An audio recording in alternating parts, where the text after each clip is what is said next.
नमस्कार, आप देख रहे हैं ओंकार न्यूज में आपके साथ रवि राजपूत। वहीं माफिया से नेता बने अतीक अहमद और उसके भाई अशरफ की हत्या के बाद से पूरे सूबे यानी उत्तर प्रदेश में हाई अलर्ट कर दिया गया है। यूपी में धारा 144 लागू कर दी गई है।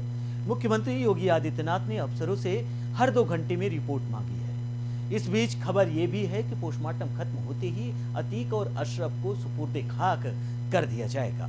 ऐसे में आपको बता दें कि अब हम आपको इस हत्याकांड के बाद से अब तक हुए 6 बड़े सवाल लो से रूबरू कराते हैं। दरअसल अतीक और अशरफ की हत्या करने वाले हमलावरों की पहचान लवलेश तिवारी, शनि और अरुण मौर्य के रूप में हुई है। तीनों बाइक सवार बदमाश मीडिया कर्मी बनकर आए थे। पुलिस की जांच में सामने आया कि तीनों 48 घंटे से प्रयाग में एक होटल में कमरा लेकर रुके हुए थे। वहीं अतीक और अशरफ को मारने वाले तीनों हमलावर अलग अलग जिलों से आए थे। पुलिस रिकॉर्ड के मुताबिक लवलेश तिवारी बांदा का रहने वाला है, जबकि अरुण मौर्य हमीरपुर और सनी कासगंज का रहने वाला है। जानकारी के मुताबिक आरोपी सनी सिंह पहले भी जेल जा चुका है और जेल में ही वह भाटी गैंग के मुखिया सुंदर भाटी का खास बन गया है। उसके ऊपर सुंदर भाटी के लिए भी काम करने का आरोप है। हमीरपुर जेल में ही उसकी मुलाकात सुंदर भाटी से हुई थी। वहीं पुलिस की जांच में सामने आया कि तीनों हत्या आरोपियों पर पहले से आपराधिक मामले दर्ज हैं। तीनों ने पुलिस को बताया कि वह अतीक और अशरफ को मारकर माफिया बनना चाहते थे। मालूम चला कि शूटर अरुण पर पहले से एक हत्या का मामला दर्ज है। दूसरे हत्या आरोपी सनी पर 15 मामले दर्ज हैं। वहीं लवलेश पर भी पहले से मुकदमा दर्ज है। वहीं अतीक और अशरफ की हत्या करने वाले हमलावर जिस बाइक से आए थे उसके बारे में भी खुलासा हुआ है। बताते चले कि ये यूपी 70M 7337 नंबर की ये बाइक सरदार अब्दुल मन्नान खान के नाम से रजिस्टर्ड है। यह नंबर हीरो होंडा की पुरानी गाड़ी CD 100 SS बाइक पर दर्ज है, जिसे 3 जुलाई 1998 को कैश देकर खरीदा गया था। बाइक कहां से लाई गई थी और किसने हत्या रोक को यह सह दी थी, इसकी भी जांच चल रही है। रिपोर्ट के मुताबिक अतीक और अशरफ की हत्या करने वाले तीनों आरोपियों को पहले से ही उनके घर से बेदखल किया जा चुका है। तीनों के परिजनों ने कहा है कि उनका हत्यारों से कोई लेन देन नहीं है।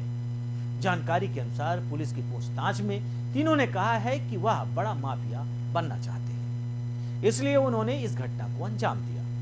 तीनों हत्यारों ने कहा कि वह कब तक छोटे मोटे शूटर बने रहेंगे, यानी छोटे मोटे शूटर बनना पसंद नहीं किए तो उन्होंने सीधा अतीक अहमद को और उसके भाई अशरफ पर गोलियां दाग दी, जिसके कारण अतीक और उसका भाई अशरफ की मौके पर ही मौत हो गई। वहीं शनिवार रात 10:35 पर इन हमलावरों ने इस घटना को अंजाम दिया। सवाल है कि क्या कोई भी पत्रकार बनकर आए दिन ऐसी घटना को अंजाम दे सकता है, जिसके प्रोटेक्शन और सुरक्षा में 17 पुलिसकर्मी तैनात हो, हर गली चौराहे से निकलने के पहले पुलिस अलर्ट हो। अचानक ये शूटर आए कहां से? इनका मंसूबा क्या है? इनकी सोच क्या है? क्या इसके पीछे कोई नेता, कोई पार्टी, कोई संगठन या कुछ आम लोग हैं? वहीं इस योगी सरकार लगातार बैठकों का दौर शुरू कर चुकी है। कल रात 10:35 पर जैसे ही अतीक अहमद और उसके भाई अशरफ की हत्या हुई, उसके बाद से ही लगातार CM Yogi Adityanath Uttar Pradesh law and order के साथ और तमाम पुलिस के बड़े अधिकारियों के साथ बैठकें कर रहे हैं। हर घंटे की रिपोर्ट मांग रहे हैं। उत्तर प्रदेश में कुल मिलाकर 75 जिलों में धारा 144 लगाई गई है। उत्तर प्रदेश को हाई अलर्ट रहने पर कहा गया है और लोग यहां तक, अगर आपको प्रयागराज की स्थिति और परिस्थिति बताएं तो प्रयागराज सिविल लाइन एरिया से लेकर पूरी तरीके से चुंगी नाका तक पूरी तरीके से सन्नाटा पसरा हुआ है। पुलिस गश्त कर रही है। लोग सड़कों पर नहीं निकल सकते हैं, लोगों को डर है। पुलिस पूरी तरीके से अलाउंस कर रही है, लोगों को मना कर रही है। लोग दुकानें नहीं खोल रहे हैं। वहीं अल्लापुर, तिलकनगर, बागंबरी, बघाड़ा, सलोरी, कीड़गंज, मुट्ठीगंज, मीरगंज, सुलेमसराय, लूकरगंज, नैनी और झूसी एरिया पूरी तरीके से सन्नाटा में है। इक्का दुक्का दुकानें खुली हैं जो नाके पे हैं, जिनकी खान पीन की जो दुकानें हैं, यानी एक तरह से कोरोना के रूप में लॉकडाउन लग गया है प्रयागराज में। जैसे 2019 और 20 में जब कोरोना के कारण केंद्र सरकार ने लॉकडाउन लगाया था, उसी तरीके से आज उत्तर प्रदेश के प्रयागराज में लॉकडाउन लग गया है। दुकानें बंद हैं, लोगों में डर है, दहशत है, लोग परेशान हैं कि आखिर अचानक 17 पुलिसकर्मी जिसकी सुरक्षा कर रहे हैं, जिसके हर पहलू पर नजर रख रहे हैं, जिनके पीछे से लेकर आगे तक एक सुरक्षा घेरा हो, यानी Z+ सिक्योरिटी जिसके हाथ में हो, यह भी माना जा सकता है। अतीक और उसके भाई अशरफ को पूरी तरीके से Z+ सिक्योरिटी मिली थी, यानी आप मान लीजिए 17 पुलिसकर्मी तैनात थे। और अचानक कुछ हमलावर आते हैं पत्रकार का भेष बनाकर। वही सवाल उठता है कि ये पत्रकार का भेष बनाकर ये हमलावर आए, तो क्या अतीक अहमद अशरफ के पास पहुंचने से पहले क्या इनकी चेकिंग नहीं हुई, इनके आई कार्ड नहीं देखे गए? अगर देखे गए तो ये आई कार्ड कहां के हैं? क्या इसका खुलासा कर पाई अब तक पुलिस? वही तमाम सवाल हैं जिनका जवाब उत्तर प्रदेश सरकार दे रही है और आने वाले दिनों में देगी भी। लेकिन सवाल यही कि जिस उत्तर प्रदेश को सीएम योगी आदित्यनाथ ने एक आदर्श उत्तर प्रदेश बनाने के लिए पूरी ताकत लगा दी थी, सीएम योगी आदित्यनाथ का सीधा कहना था कि उत्तर प्रदेश अपराध मुक्त होगा। उत्तर प्रदेश में अपराध के प्रति 0 टॉलरेंस की नीति है केंद्र बीजेपी सरकार की। सीएम योगी आदित्यनाथ अपराध को जगह नहीं देते। चोर, माफिया, दंगाई किसी भी तरीके से बर्दाश्त नहीं किए जाएंगे। वहीं आपको एक उदाहरण पेश करते हुए बताते चले, रामनवमी का दिन जहां यह माना जा रहा था कि हमेशा कहीं ना कहीं उत्तर प्रदेश या अन्य जिलों में दुर्घटनाएं हो जाती थी, आगजनी हो जाती थी, लोगों में लड़ाई होती थी, पथराव होता था। लेकिन उत्तर प्रदेश एक ऐसा राज्य रहा जहां पर रामनवमी में शोभा यात्रा, कलश यात्रा, रोड शो, तमाम चीजें निकली, लेकिन एक परिंदा भी पर नहीं मारा। तब उत्तर प्रदेश सरकार के कानून व्यवस्था की केंद्र से लेकर बीजेपी से लेकर तमाम जो नेता थे और लोग थे, जो सामाजिक कार्यकर्ता थे, दुहाई दे रहे थे कि योगी सरकार में अपराध पूरी तरीके से अब खत्म हो गया है। लेकिन शनिवार रात 10:35 की यह घटना अपने आप में उत्तर प्रदेश की जो अब तक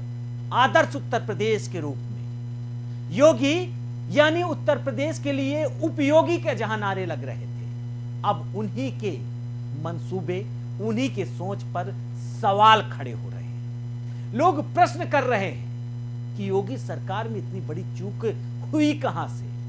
क्या इसके पीछे शासन तो नहीं है? क्या इसके पीछे पुलिसकर्मी तो नहीं है? क्या इसके पीछे ऐसा तो नहीं कोई संगठन? तमाम प्रश्न उठ रहे हैं, लेकिन तमाम प्रश्नों के जवाब हम आपको देने की कोशिश कर रहे हैं कि आखिर इस हत्याकांड के बाद उत्तर प्रदेश में जो एक बार माना जा रहा था कि आदर्श उत्तर प्रदेश बनने जा रहा है, वहीं आपको कुछ जिले बता दें जहां पर पूरी तरीके से धारा 144 और लोगों में डर का विषय बना हुआ है इस समय। यह हत्याकांड जो प्रयागराज के कॉलविन हॉस्पिटल में यह हत्याकांड को अंजाम दिया गया, जहां जांच के लिए अतीक अहमद को लाया जा रहा था। जांच होती, उसका लगातार हर घंटे के बाद बीपी बढ़ जा रहा था, शुगर में दिक्कत, घबराहट बढ़ जाना। इसके लिए उसे कॉलविन हॉस्पिटल ले जाया गया, लेकिन वहां पहुंचते ही कुछ मीडिया कर्मी उससे पूछना चाहे। जब तक वो जवाब देता तब तक उसके जवाबों को गोलियों से दाब दिया गया, भून दिया गया। उसके जवाब में आग लगा दिया गया इन हमलावरों के द्वारा। सवाल ये कि पुलिस मूक दर्शक बनकर देखती रही। पुलिस जब तक कुछ कर पाती तब तक ये हमलावर लगातार गोलियां बरसाते रहे, हमलावरों के ऊपर गोलियां चलाते रहे। लेकिन इस हत्याकांड में कोई भी पुलिसकर्मी घायल या किसी की भी हत्या नहीं हुई है। सवाल उठता है कि ये शूटर चंद पैसे और चंद नाम कमाने के लिए ऐसे उत्तर प्रदेश सरकार और कानून व्यवस्था के साथ खिलवाड़ कर जाएंगे। उत्तर प्रदेश जैसे राज्य में जहां की कानून व्यवस्था ये मानी जा रही कि अगर आपने अपराध किया तो आपकी एक ही सजा, वो है मौत की सजा। ना आपको सलाखों के पीछे भेजा जाएगा, ना आपको जेल और सेंट्रल जेल में आलू और चना बेचा जाएगा, आलू की खुदाई कराई जाएगी, खेती कराई जाएगी, साफ कराया जाएगा, आपको कुल मिलाकर नौकर बनाया जाएगा। कोई भी सजा नहीं, सिर्फ एक सजा। आपने अपराध की दुनिया में कदम रखा तो आपकी एक सजा, वो है सिर्फ और सिर्फ मौत। लेकिन इस सवालों के बाद, इस हत्याकांड के बाद कई सवाल खड़े हो रहे हैं। वहीं प्रयागराज के जो आसपास के जिले हैं वहां पूरी तरीके से पुलिस गश्त कर रही है। लोग सड़क पे निकल रहे हैं तो उनसे सवाल पूछे जा रहे हैं, उनसे पता पूछा जा रहा है, उनसे विजिटिंग कार्ड और उनका आधार कार्ड देखा जा रहा है। क्या उत्तर प्रदेश की ये हालत जो 4 दिन पहले लॉ एंड ऑर्डर और प्रशासन की नीयत से बेहतर मानी जाती थी, आज ये पूरी तरीके से खत्म हो रही है? सवाल है और जिनका जवाब उत्तर प्रदेश सरकार को देना होगा। लेकिन जहां हिंदू, मुस्लिम, सिख, ईसाई, जिनकी इस रामनवमी से लेकर अब तक ये माना जा रहा था कि उत्तर प्रदेश अब एक उत्तम प्रदेश की ओर बढ़ रहा है, योगी उत्तर प्रदेश के लिए बहुत उपयोगी, लेकिन अब बहुत उपयोगी के साथ प्रश्न चिन्ह भी लग रहा है। वहीं आज हम इस खबर पर चर्चा करेंगे और जानेंगे और इस बात को लेकर आपकी जो दिक्कतें हैं, आपके जो प्रश्न हैं, उसे हम दूर करने की कोशिश करेंगे।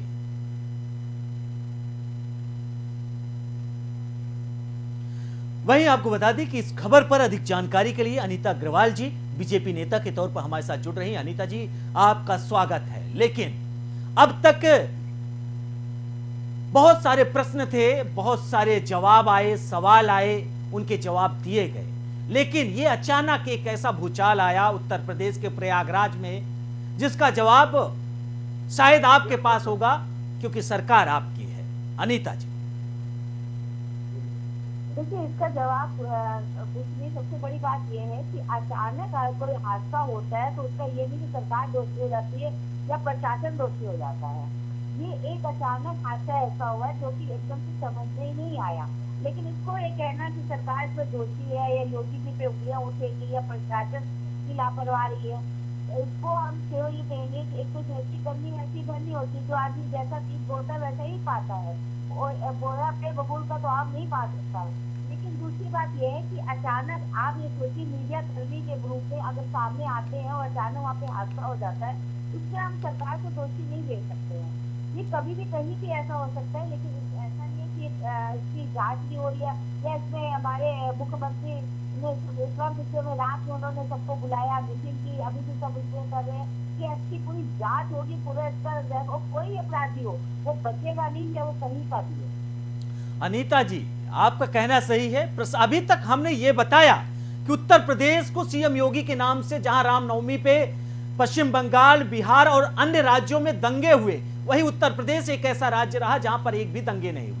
वहां सरकार की प्राथमिकता और सरकार की जो अच्छाई थी उसे भी हमने बताया और दिखाया। लेकिन जो प्रश्न चिन्ह आपकी सरकार पर लग रहे हैं उसका भी जवाब आपको देना पड़ेगा। फिलहाल अनीता जी, आपसे सवाल है, अचानक 3 हमलावर आते हैं जिसमें एक का नाम लवलेश और दूसरे का नाम अरुण और तीसरे का नाम सनी बताया जाता है। 3 आते हैं पत्रकार का भेष बनाकर।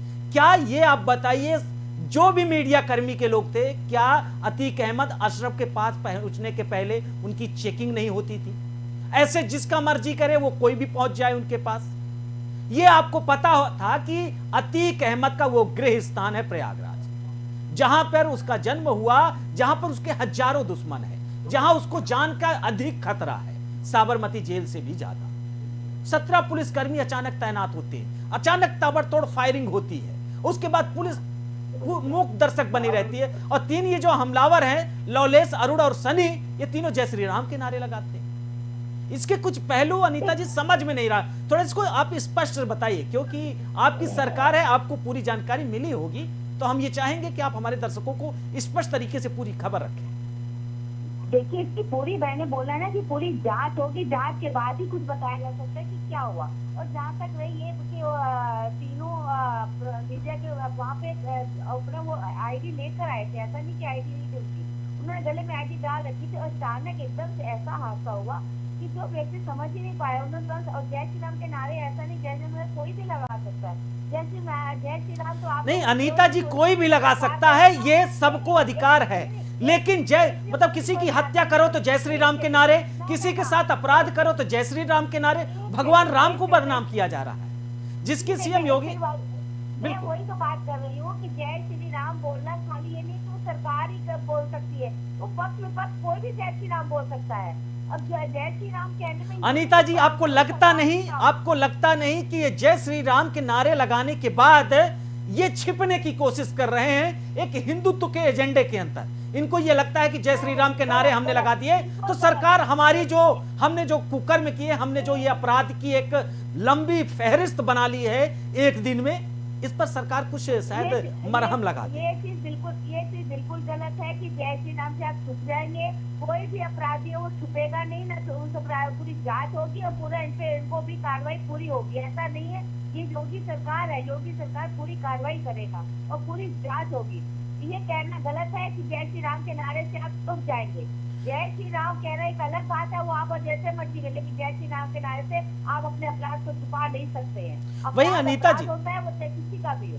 बिल्कुल अनीता जी, एक गलत की सजा अवश्य मिलेगी, इस पे कार्रवाई अवश्य होगी, पूरी जांच होगी। इसको आप देखिएगा, योगी जी ने बड़ी गंभीरता से लिया है, इसमें कोई दो राय नहीं। सरकार इसको बड़ी गंभीरता से ले रहा है, प्रशासन गंभीरता से ले रहा है। आप देख रहे हैं कल से आज तक बराबर लगे हुए हैं, पूरी नीति जो उन्होंने कैंसिल कर दी बराबर इसी में कि ऐसा उसके लिए आप ये सोचिए कि बख्श दिया जाएगा, कतई नहीं बख्शा जाएगा। आप इसको देखिए, इसकी एक एक चीज सामने आएगी, जांच होगी, एक एक चीज आपके सामने आएगी, अवश्य आएगी। बिल्कुल अनीता जी, ये योगी सरकार से सबको उम्मीदें भी है और यकीन भी है कि उत्तर प्रदेश सरकार जब शनिवार रात 10:35 पर यह दुर्घटना हुई तो चंद आधे घंटे के अंदर सीएम योगी आदित्यनाथ ने हाई लेवल की मीटिंग की, इसमें कोई संशय नहीं। लेकिन हमारे और कुछ जनता के प्रश्न हैं जिनका जवाब हम आपसे चाहेंगे। इसके पहले असद की गिरफ्तारी के लिए झांसी एसटीएफ पहुंचती है, गिरफ्तार करने की कोशिश करती है। बाद में बताया जाता है कि जब फायरिंग होगी तो उसका जवाब तो दिया जाएगा। असद ने फायरिंग की, गुलाम ने फायरिंग की, तो यूपी एसटीएफ ने भी फायरिंग करके उन्हें मार गिराया गया और उनका इनकाउंटर हो गया। मान लिया गया कि ठीक है, जब फायरिंग हुई तो ये प्रशासन है और कानून व्यवस्था को अगर कोई उंगली या फिर पिस्टल दिखाने की कोशिश करेगा तो उसे AK-47 से जवाब दिया जाएगा, इसमें कोई लेकिन कल जब अचानक ये 3 हमलावर आते हैं और ताबड़तोड़ फायरिंग, यानी अगर हम कह दें तो कम से कम अगर हम सेकेंडों में लेके चले तो 50 सेकेंड समथिंग, 1 मिनट के समथिंग तो इनकी फायरिंग हुई है। और यानी कि 1 मिनट का टाइम होता है। उसके बाद उत्तर प्रदेश सरकार सिर्फ इन्हें इनकाउंटर, जो एक योगी सरकार का एक अहम एजेंडा, गाड़ी पलट जाना, इनकाउंटर, बुलडोजर, वो अभी तक दिखाई नहीं दिया। देखिए, एक चीज बताइए, इनकाउंटर तो तब होता है जब वो भाग रहे होते, भागते तो तब वो जब उन्होंने वहां पे उनको पकड़ लिया गया तो इनकाउंटर करने का क्या मतलब? आप ये देखिए, जब उन्हें वो इनकाउंटर तो तब आदमी करेंगे जब वो भाग रहे होते, तो पकड़ गोली तब आप कह सकते थे भाग गए। अनीता जी, जब अपराधी हमारे सामने, हम किसी की सुरक्षा में तैनात हैं और लगातार अपराधी फायरिंग कर रहा है तो उस समय पुलिस का दायित्व क्या कि ये फायरिंग करने के बाद सरेंडर करेगा? नहीं, तो आप सरेंडर करके जब हम तभी तो आपको पता भी अब चलेगा ना कि ऐसा किसने किया, कौन चलाने वाला है। ये तो अच्छी बात है कि वो लोग पकड़े गए, ये तो अच्छी बात है कि उन्होंने आज यदि भागने पे इनकाउंटर किया जाएगा ना। बिल्कुल उन्होंने पुलिस पे ऐसा नहीं है, वो जो आप सच की बात कर रहे हैं वो पुलिस पे हमला किया गया था। आप इसको दोनों में बड़ा फर्क है, आप दोनों को एक घटना में ना मिलाइए। वो घटना अलग है, ये घटना अलग है। इस घटना में जांच होगी, जांच में एक एक चीज सामने आएगी, आप निश्चित रहिए कानूनी कार्रवाई पूरी होगी। और इसमें बाबा जी जो है बिल्कुल गंभीर रूप से, बिल्कुल अनीता जी, उम्मीद है और यकीन भी है कि सीएम योगी आदित्यनाथ का जो लॉ एंड ऑर्डर और कानून व्यवस्था अपराध मुक्त उत्तर प्रदेश का जो एक कसम था और उनकी आगे की जो कार्यप्रणाली थी वो यूं ही चलती रहेगी। उत्तर प्रदेश आने वाले कल में अपराध मुक्त होगा। फिलहाल अनीता जी, आप हमारे साथ जुड़ी, अधिक चर्चा की, हमारे कई प्रश्नों का आपने जवाब दिया, आपका बहुत बहुत शुक्रिया। वहीं आपको बता दें कि अतीक अहमद और अशरफ को लेकर तमाम प्रश्न लोगों की जहन में उठ रहे हैं, लोग करना चाह रहे हैं, पूछना चाह रहे हैं। हम आपके ही प्रश्नों के उत्तर आज बीजेपी नेता से जानना चाहे। उन्होंने बखूबी हद तक आपके प्रश्नों का जवाब दिया, लेकिन आपको बता दें कि उत्तर प्रदेश, वहीं आज अतीक अहमद का पोस्टमार्टम हुआ। चकिया उसका गांव है जहां पर उसका अंतिम संस्कार हुआ। आपको बता दें कि 48 घंटे से प्रयागराज के एक होटल में ये अपराधी, ये आरोपी रह रहे थे, जिसमें एक का नाम है लवलेश तिवारी और दूसरे का नाम है शनि और तीसरे का नाम है अरुण मौर्य। ये तीनों पहले से भी अपराधी रह चुके हैं, पहले भी इन्होंने शूटर का काम किया है, पहले भी इनके ऊपर दर्जनों मुकदमे दर्ज हैं। लेकिन ऐसे अचानक आना, 48 घंटे होटल में रुकना, फिर बाइक मंगा लेना। फिलहाल पुलिस इस पर तफ्तीश कर रही है और जानकारी इकट्ठा कर रही है कि इसके पीछे कौन है, कैसा है। फिलहाल माफिया से नेता बने अतीक अहमद और उसके भाई अशरफ की हत्या के बाद से सूबे में हाई अलर्ट कर दिया गया है। यूपी में धारा 144 लागू कर दी गई है। मुख्यमंत्री योगी आदित्यनाथ ने अफसरों से हर 2 घंटे में रिपोर्ट मांगी है। इस बीच खबर यह भी है कि पोस्टमार्टम खत्म हो गया है और सीएम योगी आदित्यनाथ के जो पुलिसकर्मी है, उसको जो चकिया उसका गांव है अतीक अहमद और उसके भाई अशरफ का, उसको वहां ले जाकर उसका अंतिम संस्कार किया जाएगा।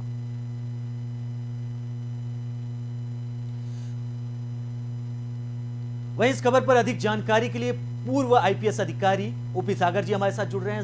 सागर जी, आपका बहुत बहुत स्वागत है। लेकिन सवाल वही कि उत्तर प्रदेश की कानून व्यवस्था की आज तक जहां दुहाई दी जा रही थी, अब उस पर प्रश्न चिन्ह लग गया है। जी सर, हमारी आवाज आप तक पहुंच रही है? जी सर, हमारी आवाज आप तक पहुंच रही है? सागर जी, हमारी आवाज पहुंच रही है आप तक? जी जी, हाँ रवि, पहुंच रही है। जी जी, हमारा प्रश्न है कि अब तक उत्तर प्रदेश में जहां कानून व्यवस्था की दुहाई दी जा रही थी, वाह कानून हो कि योगी बाबा जैसे, कानून हो तो उत्तर प्रदेश जैसे, जहां एक समय था अपराध होता था, लड़ाई होती थी, दंगे होते, आगजनी होती, आज तो पूरी तरीके से साफ है, सुथरा है। लेकिन एक ये कांड, एक ये दुर्घटना पूरी तरीके से प्रश्न चिन्ह लगा दिया है। कैसे देख रहे हैं आप सर? देखिए, घटना वाकई इसलिए गंभीर हो जाती है कि पुलिस मौजूद थी। पुलिस की मौजूदगी में तो इतना बड़ा कांड हो जाए, और ये भी नहीं कि कोई अचानक हो जाए, अनजाने में हो जाए। मालूम था कि अतीक खुद भी आशंकित था और उसके अलावा पुलिस को भी आशंका थी इसके ऊपर हमला हो सकता है। खतरा था और खतरा वास्तविक था। ऐसे में जो है इतनी निष्क्रियता पुलिस की क्यों हो रही, बड़े ताज्जुब की बात है। वहाँ एक्सेस कंट्रोल होता है, ऐसे व्यक्ति के पास में पहुंचने ही नहीं देना चाहिए था। इतने सारे पत्रकार जो हैं माइक ले लेंगे वहाँ पहुंच गए, तो उसके बीच में अपराधी पहुंच सकते थे। इसको जो है पहले से क्यों नहीं आंका गया, क्यों उस बात को नजरअंदाज कर दिया गया, उनका जो खतरा था उसको क्यों नहीं कहते हैं महसूस किया गया। ये मैं समझता हूं कि बहुत बड़ी चूक है, बहुत बड़ी सर सर सर सर इस घटना में आपको लगता है चूक कहाँ हुई है? आपको कहाँ चूक महसूस हो रही है ओपी जी? चूक इस बात की है कि उन्होंने एक जो बहुत ही ये खतरा जो है बिल्कुल प्रत्याशित था, तो प्रत्याशित नहीं था। ऐसे में उनको जो है ये तो पहले से ही उनको तैयारियां करके रखनी चाहिए थी। पहले तो उनको अतीक उसके भाई को ऐसे जो है भेजाना चाहिए। हाँ, तो उसमें जो है इन्होंने क्यों ये नहीं सोचा कि हम इतना एक्सपोज होके उस ऐसे अपराधी को ले जा रहे हैं, इसके चारों तरफ दुश्मन है, तो ऐसे में उनकी वक्त इसके लिए पुलिस दोषी है इसमें। बिल्कुल बिल्कुल बिल्कुल ओपी जी, सवाल यही है और आपसे लास्ट सवाल हमारा कि इसको लेकर अब उत्तर प्रदेश की कानून व्यवस्था पर सवाल उठ रहे हैं। क्या आपको लगता है कि इस पर सवाल उठना चाहिए और इसमें जो गलती, क्या वो जो 17 पुलिसकर्मी सुरक्षा कवच बनकर उसके साथ अतीक और अशरफ के साथ तैनात थे, इसमें गलतियां उनकी है या फिर जो ये सुरक्षा घेरे को लीड कर रहे थे जो पुलिस अधिकारी थे उनमें चूक हुई है, उनसे गलती हुई है? वो देखिए 17 पुलिसकर्मी सस्पेंड हुए हैं। सस्पेंशन कोई पनिशमेंट तो होता नहीं, सस्पेंशन पनिशमेंट नहीं है, वो तो अभी कल बहाल हो जाएंगे। बिल्कुल।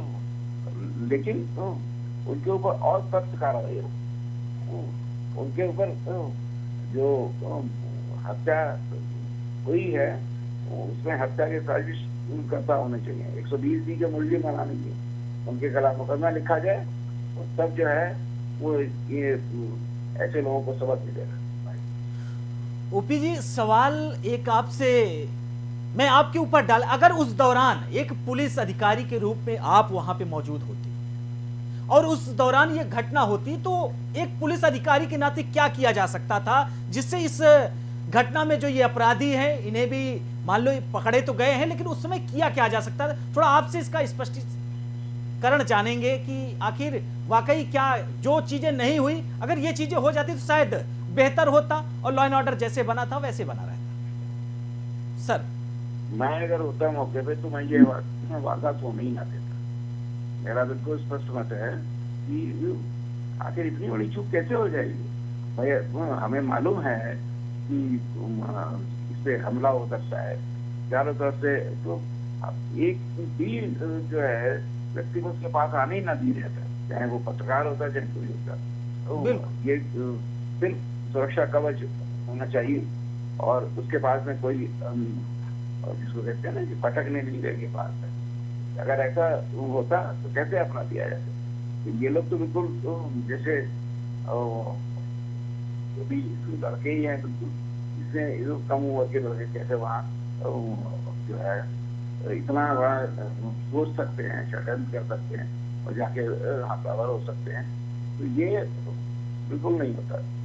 इसलिए मेरा तो यही है, जो पुलिस की है पुलिस को उसका खामियाजा भुगतना चाहिए। बिल्कुल बिल्कुल बिल्कुल ओपी जी, सवाल यही कि उत्तर प्रदेश सरकार फिलहाल इसको लेकर लगातार जांच कर रही, बैठकें कर रही है और इस जो कांड हुआ है, जो दुर्घटना हुई, इसके तह तक पहुंच रही है सरकार। फिलहाल ओपी साहब आप हमारे साथ जुड़े, आपका बहुत बहुत धन्यवाद। वहीं आपको बता दें कि उत्तर प्रदेश में अतीक अहमद हत्याकांड पूरी तरीके से सुर्खियां बना हुआ है, लोग अलग अलग तरीके से सवाल कर रहे हैं। फिलहाल हम आपके हर प्रश्नों के जवाब देने की कोशिश कर रहे हैं।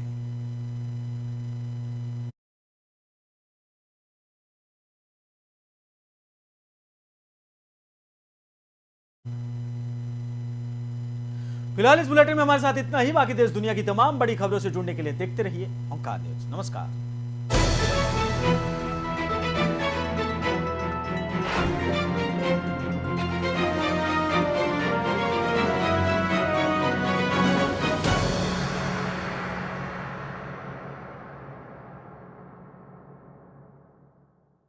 इस फैसले के आने के बाद से